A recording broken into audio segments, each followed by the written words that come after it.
Yo, what's good, man? It's your boy Eric Bellinger, and you know I got soul.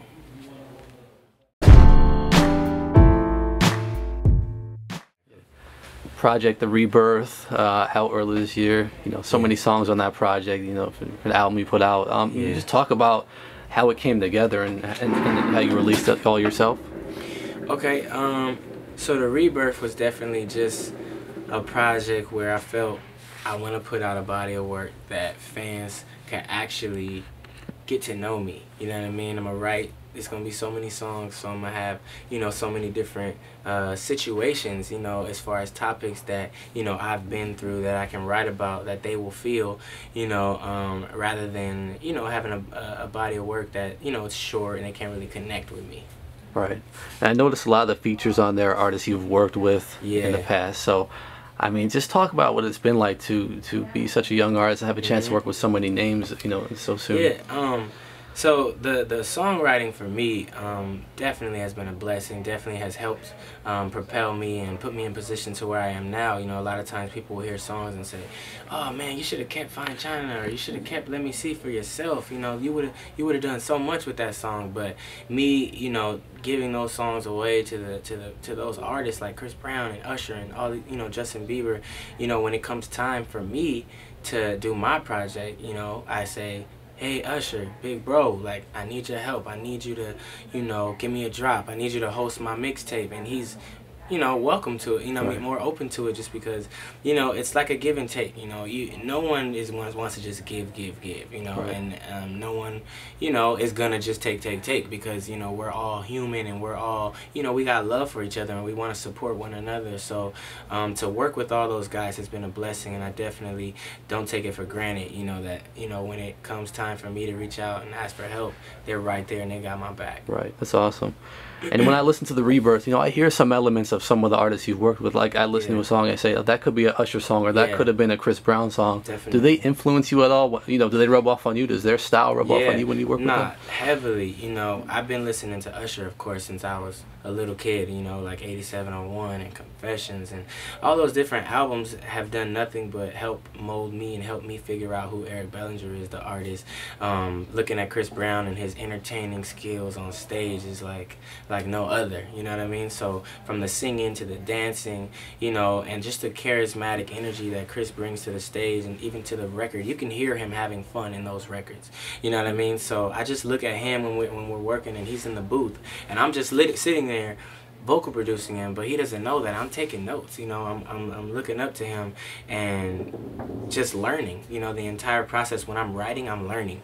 You know, but it's cool because those guys, they look at it like they're learning too. You know, they're like, okay, what's his approach? And, you know, and there's no egos. You know, at the level. I think when you're starting to work a little bit higher, you get less egos because everyone's there because they're willing to learn, rather than hard-headed people that think they know it all and they haven't even really started making any, you know, major moves because they think they know it all.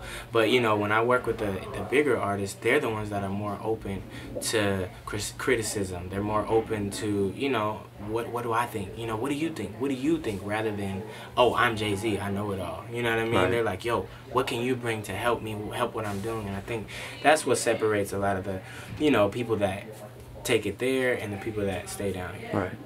Now, I think the surprise collab for us was the one you did with one of our favorite artists, John B. You know, I didn't see that coming, you know, kind of two generations coming together, which was it's an awesome thing. Now, how did you guys link up and how was it working together? John B's actually always been one of my favorites, you know, growing up in the 90s, you know, listening to his songs, like, especially They Don't Know, you know, that's such a classic. I recently did a show with him, and he was a fan of my music, surprisingly, and was like, bro, we gotta work. And I was like, what? I'm like, you don't think I'm gonna call you? Like, you know, we exchange information, and I hit him up like, yo, what up? I heard you say it would work. And he was just like, man, come through. I went to his house. I was like, bro, I got a song. I think the people will love it. It's a little different, you know, from what you've done, but I think with the new crowd and the new generation, they'll love you jumping on it. Right. And he heard it, instantly fell in love with it, ran in the booth, has a setup in his booth to where he engineers himself, and I was just watching him go. Like another situation where I was just learning, like I'm looking in a fishbowl, like, you know, watching him work. And You know, I'm someone that's just always open, bro. I'm just open to, you know, new things, you know. So once he was in there and doing everything he did, I just let him do it, and I said, thank you, you know what I mean? And we did a song for him as well, so I'm excited for that one. So how did you come to do the Do for Love cover, Bobby Caldwell? How did that, you know, interest you to do a cover of it? Well, MIDI Mafia is a production team that I've been working with since I barely first started writing. They believed in everything I was doing, and they recently put out a mixtape called Brand X, and they actually, you know, produced or, you know, co-produced all of the beats on the project, and they reached out to artists that they knew, and they were like, E, we got the one for you that we love. So they played the beat for me, and instantly I was like, this is a no-brainer. This, you know what I mean? This track is a no-brainer. They flipped it. You know, shout out to Feo and Chill, who actually helped out on that beat as well. But when I heard it, you know, I wanted to flip it conceptually. I didn't want to do the original concept. I was like, how can I make it a positive song? You know, all my records, I try to do a positive light in them, you know what I mean? With everything that's going this way, I try to go this way with my, you know, concepts. So, you know, I just made it about a girl where, you know, nowadays, you know, women are selling themselves short, you know, settling for just being the side chick, or settling for, you know, giving it up to the guys so soon, or whatever it is. And I may sound like I'm preaching, or, you know what I mean, like it's church, but I really look at it like I can help this generation change, you know, and be a tiny grain of salt in the evolution, you know, to where I feel music should be. So, you know, I just go full force, and people love it, you know, so it's dope. It's not like they're like, who's this guy? What's he talking about? Because I'm taking the concepts and the same vibe that all the songs are on the radio. I have the same vibe as all those songs, except if you listen to the lyrics, I'm really spitting, you know, I'm giving something that people could think about. So it's like conceptual R&B over hip-hop and R&B beats. Awesome.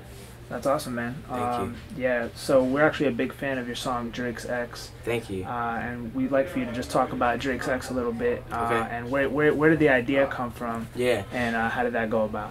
So for the song Drake's X, man, that, you know, with music today, I look at it like every song is either about I love you, I hate you, it's over, let's work it out. You know, it's all the same concept. And, you know, in the world that we live in, for new artists, you have to come anew. You know, you can't just write songs, the same song that we've heard a million times. So really, what Drake's X is about is a breakup. That's it. You know what I mean? But I twisted it to where Drake's one of the biggest artists of our time right now, and I'm sure that any girl that was with him or used to be with him is somewhere feeling salty every time they turn on the radio, every time they turn on the TV, every time they open a magazine. So I was like, okay, I'm gonna write a song about the exes, or the people that didn't believe in me, or the people that looked at me and took me as a joke, and now they're looking at it like, wow, he actually stuck with his dream. He actually grinded it out, and, you know, he worked for everything that he's getting now. So it's like, okay, let's write a song about that. You know, like, we didn't work out, we broke up, but I'm gonna take it a step further and say, you feel crazy right now. You know, that's basically what the song is about.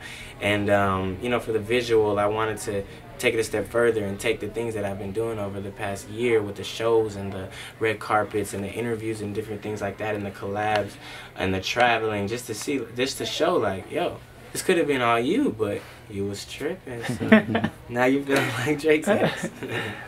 That's awesome, man. So one of our final questions for you.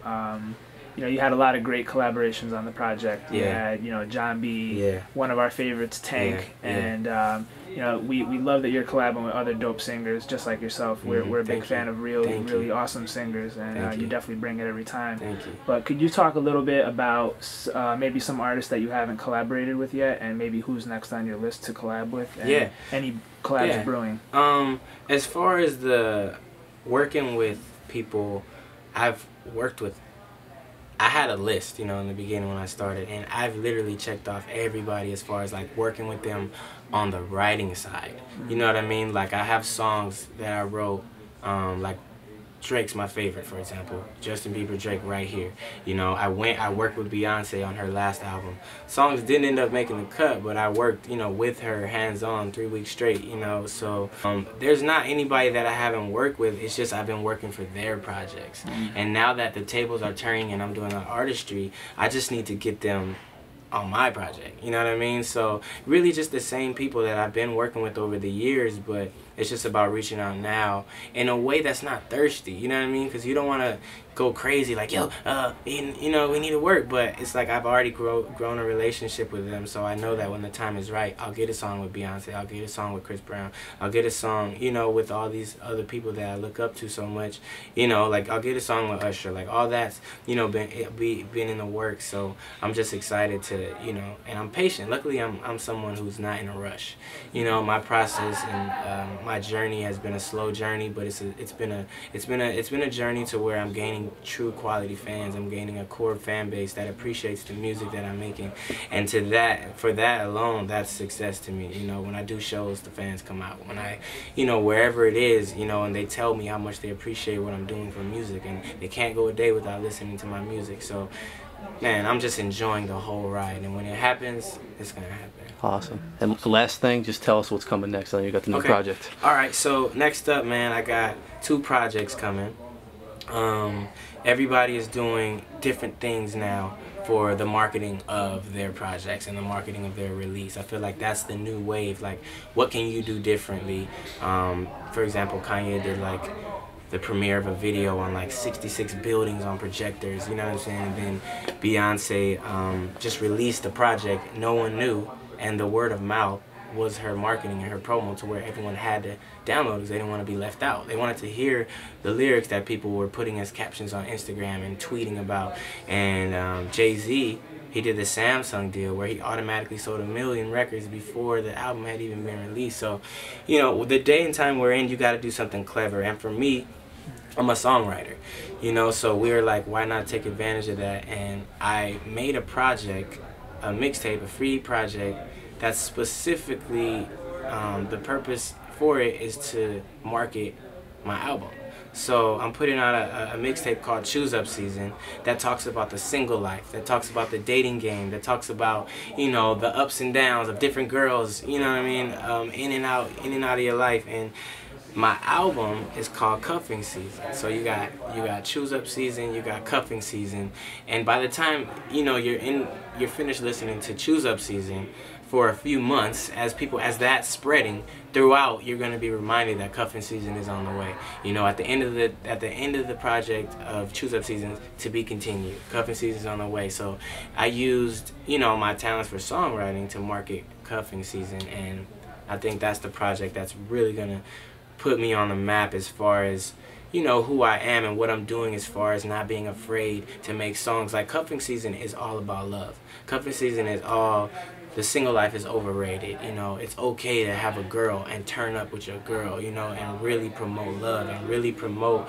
relationships rather than the ratchetness that's going on nowadays, you know. So I'm an R&B guy, I'm cliche romantic guy, roses, you know what I mean, open the door for my girl, all that type of stuff. So I figured first I'm gonna reel them in with Choose Up Season, and then when they get Cuffing Season, the people in relationships are gonna be happy because finally someone's speaking up for them, making it okay to turn up with my girl. And the people that aren't in relationships, I think it's gonna motivate them to find that one. Awesome, man. Looking forward to those projects. Thank you.